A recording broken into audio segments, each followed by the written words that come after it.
Selamat pagi semuanya. Selamat berjumpa kembali dengan Pak Dion dalam konten video. Pada hari ini kita ambil topik Hari Buruh ya, 1 Mei 2022 sebagai Hari Buruh Internasional ya. Hari Buruh Internasional ini kita jumpai ya di dalam sejarahnya. Itu berdasarkan peristiwa yang terjadi di kota Chicago ya, Chicago di Amerika Serikat ya.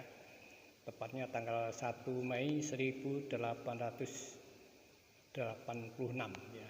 Jadi pada waktu itu di Chicago terjadi demo atau pemukulan massal ya.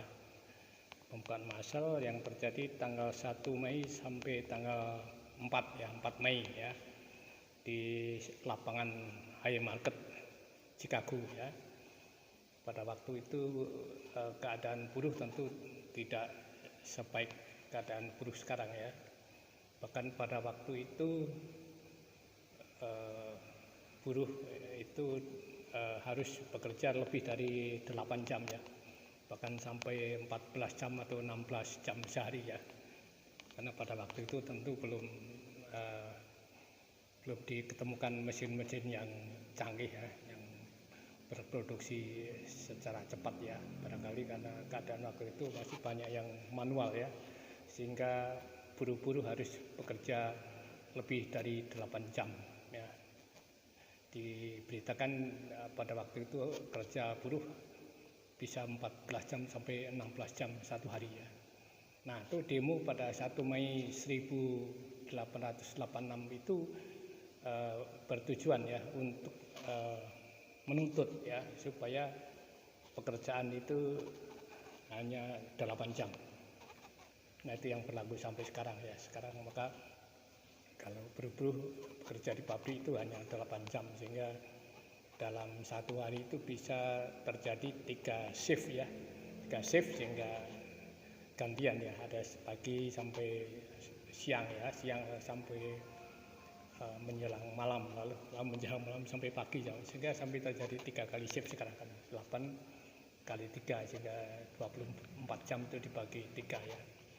Nah, pada waktu itu terjadi kerusuhan atau semacam pemukulan massal. Bahkan pada waktu demo itu terjadi ledakan bom ya. Itu sampai sekarang belum diketahui siapa pelakunya. Yang jelas di antara buruh-buruh itu ada 8 tokoh ya, 8 tokoh buruh yang ditangkap dan dihukum ya, dihukum mati ya waktu itu ya, karena dinyatakan bersalah mengadakan kerusuhan ya di lapangan Haymarket Chicago ya, di kota Amerika Serikat. Nah, sampai sekarang itu hari 1 Mei diperingati sebagai Hari Buruh Nasional, yaitu sering disebut May Day ya, May Day, Hari Buruh ya. Kalau kita bicara buruh ya, barangkali kita kalau sekarang ya, terutama di Indonesia ya, kita bicara tentang Indonesia, saya kira sudah baik ya dengan gaji atau upah buruh sebulan itu untuk UMR, dikatakan upah minimum regional ya. Itu biaya berdasarkan setiap daerah atau setiap provinsi ya. Jadi untuk yang tertinggi biasanya itu di daerah Jakarta atau di daerah DKI ya. Itu berdasarkan catatan kami itu UMR tahun 2022 ini di DKI itu saat ini sebesar 4 juta ya, 4.500.000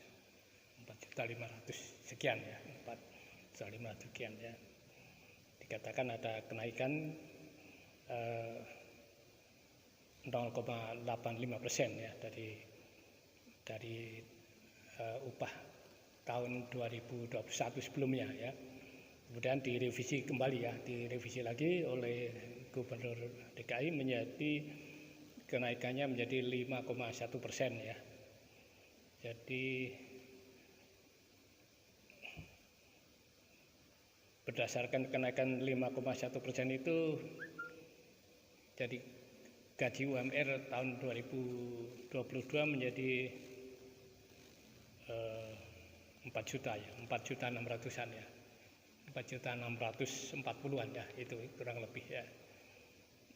Untuk regional atau untuk daerah-daerah lain barangkali UMR akan lebih kecil ya, berdasarkan kebutuhan hidup masing-masing ya, yang biasanya berdasarkan analisis atau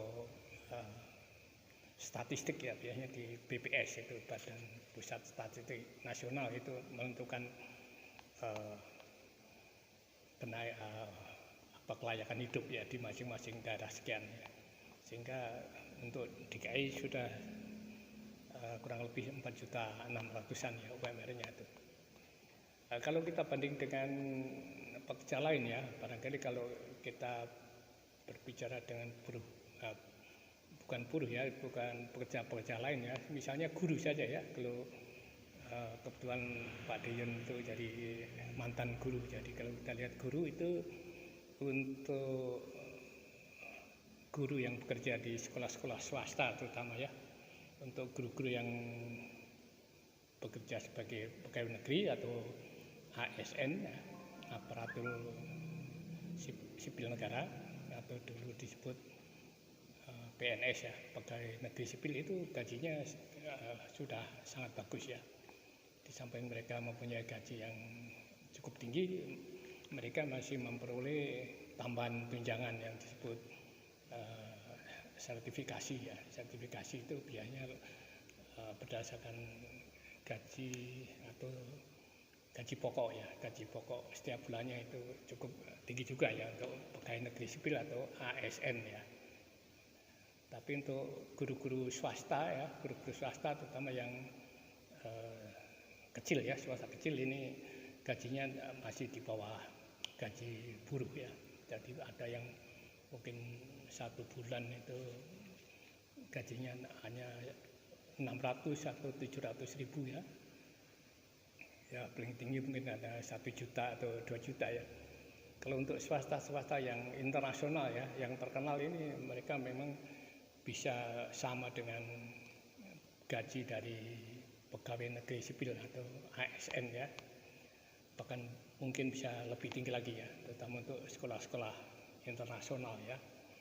Di Jakarta dan sekitarnya ini banyak sekolah-sekolah swasta internasional ya. Tetapi lebih banyak lagi sekolah-sekolah swasta yang kecil ya, yang mungkin jumlah muridnya sedikit ya, sehingga untuk menggaji karyawan atau menggaji guru ini kadang-kadang tidak terlalu tinggi ya, sehingga boleh dikatakan masih kalah ya dengan gaji-gaji atau upah buruh yang berlaku di Indonesia ya.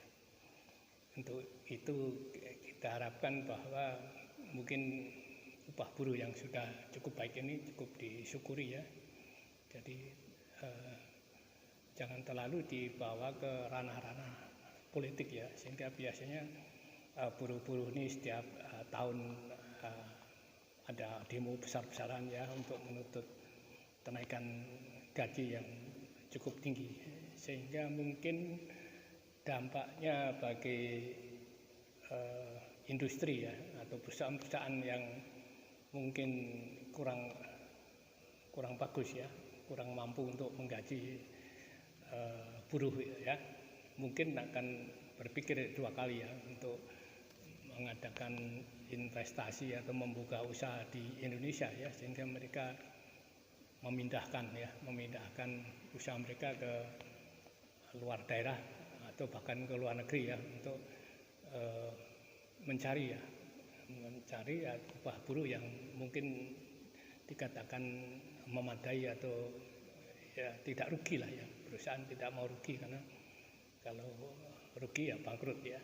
Sehingga kadang-kadang tuntutan yang terlalu tinggi ini menyebabkan pabrik-pabrik yang ada di negara kita, yang ada di daerah kita, memindahkan pabriknya ke luar daerah, bahkan mungkin keluar negeri, karena mereka juga mencari upah yang kira-kira tidak membuat perusahaan mereka bangkrut. Oke, saya kira itu ulasan dari Pak Dion. Selamat Hari Buruh bagi rekan-rekan yang bekerja sebagai buruh di pabrik ya. Semoga